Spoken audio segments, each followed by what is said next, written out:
Ancient story number 2. Once upon a time, in a faraway place and a faraway time, there lived a healer who did not work by controversial, conventional methods. He was ahead of his time. Like many people who lived in the past, he was accused of being in the same team as the devil. After a while, he went in fear of his life. He moved away from the capital city and lay low for a while.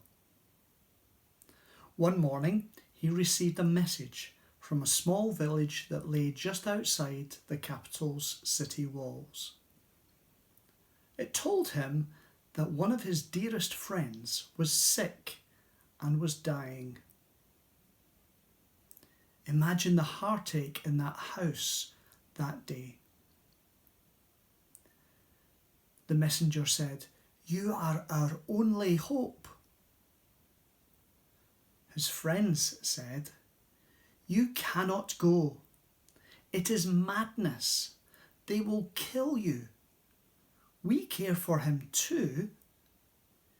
You may not get there in time, and what good will that do? You will both be dead." The messenger said, "How can you put your own safety before that of your friend?" He was stuck in a dilemma. Does he think about his own safety or the health of his friend? And it seems like he has to decide. Without a word, the healer went into his room and shut the door. The friends and the messenger waited. No one dared disturb him. A day and a night went past. They waited for him to come out of his room. Another day and a night went past. And on the morning of the third day, the door opened. "It is time. Let us go," he said. "But why? It is surely too late now." His friends were surprised at this response. But without a word, he picked up his coat and his bag and set out. His friends were terrified, yet they followed him as he strode forward into the mouth of the lion. What did he mean, "it is time"? Why did he wait? If he was going to do it, why didn't he come straight away? "This is madness," they said. News of their approach reached the village where the sick man lived. A woman came running to meet. She was followed by a crowd. She fell at his feet, sobbing, "Why didn't you come? It's too late. He's dead." "Take me to him," was all he said. One of the other women placed her hand on the sobbing woman.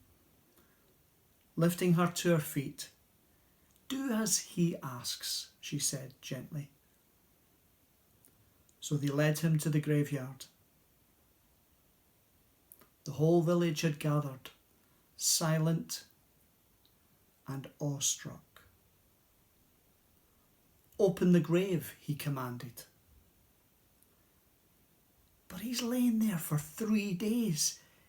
It will smell." He looked up and prayed and said, "Lazarus, come forth." And the young man came out of the tomb. Unbind him and take him home, said the healer.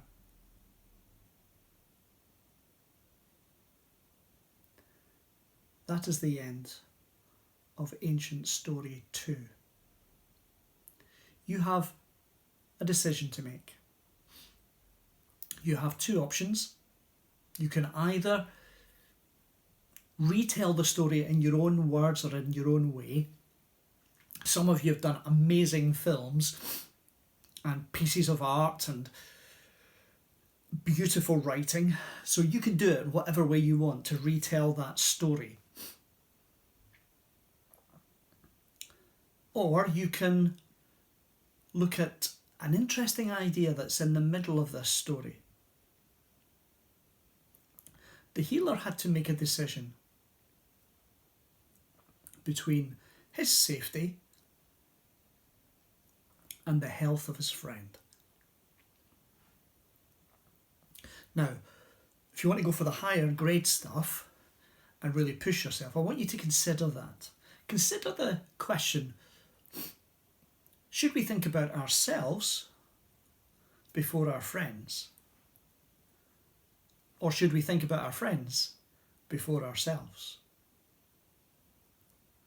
Now, I do not want you to create something that's got lots and lots of pictures of all your friends. I'm not asking about that. You might include that in your work, and that's fine. But I want you to, if you want to go for the higher level stuff, is just to wonder, should we think about ourselves before our friends or our friends before us? And just explore that. It's a complex question, and it's one that will take you a little bit of time to think about.